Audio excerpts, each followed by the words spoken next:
Now that you're familiar with creating grid columns and rows, alignment and placement of content and more, it's time to explore some advanced values that we can use for sizing our columns and rows. Consider this example of a restaurant listing. Again, looks very simple. A grid with a single row and 4 columns, maybe auto-sized. Let's try to implement this. Here's the markup. A section with 4 different elements: image, info, UL and the button. Scroll up to the section element, make it a grid container, display grid.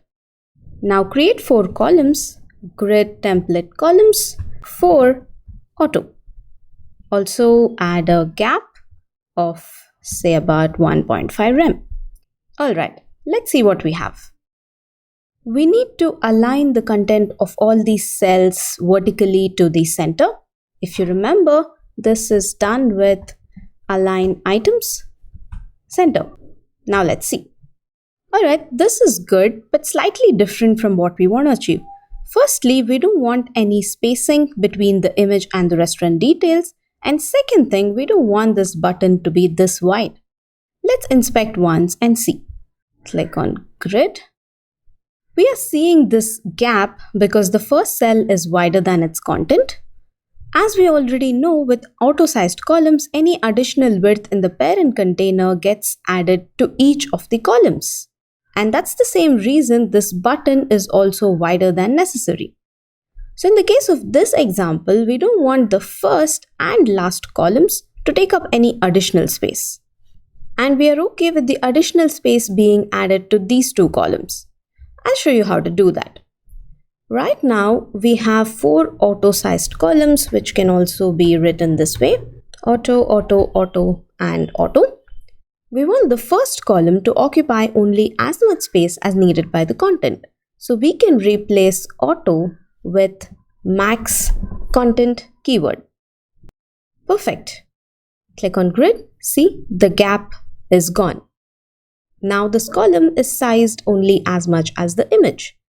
Max content is not any grid specific value. It can be used as value for width and height properties too, but it's more useful in grid.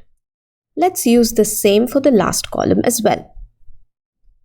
And now look, the button, it's only as wide as the content within.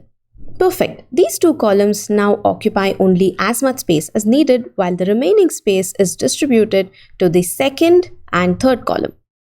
Now, as the screen gets narrower, notice that the content in these 2 columns wrap while the button text does not wrap at all. For really small screen sizes, we are okay if the button text also wraps into 2 lines. But that's a limitation when we use the value max content. Max content makes the column not flexible. If you're familiar with flex, this is similar to setting flex shrink value to 0. The element does not shrink even if there's very less space available. With auto value, it's flexible, but the problem is that it takes up additional space when available. And with max content value, the problem is that it does not shrink when it can. In such cases, we can use the function fit content with 100% as the argument. Now let's check. You see, fit content is a combination of auto and max content. In wider screens, the fit content value acts similar to max content, that is, the column fits 100% of the content and not more than that. In smaller screens, it acts like the auto value, that is, it shrinks when there's very less space. Similar to max content and fit content, there's another value, min content. Let's just see what it does. Look at the browser. The button now occupies the least amount of space it can, no matter how much space is available in the grid container. In this example, we don't need it, so let's change this back to fit content 100%. Next, I want to introduce to you one more advanced value with a different example. Consider this example of a simple pricing plans section. This is the layout on wide screens. On mobile, this is what it looks like. This is the mobile layout, slightly wider screens and much wider screens. The main thing to notice is that the items don't stretch to occupy the full width of the screen. They seem to have a maximum width here, as well as, let's change this to 1000 width, yeah, as well as here. So the items themselves seem to have a max width on them. Let's try and implement this. Here's the markup, and it looks like this without grid. First, make the section a grid container. Display grid. On mobile screens, this automatically creates one column, but let's explicitly specify it using grid template columns, 1 FR, and add a gap of about 2 rem. Open the browser. On mobile screens, it looks great. We'll see how to limit this width in a minute. On slightly wider screens, say wider than about 620 pixels, we need 3 columns, right? Media, screen, and min width 620 pixels.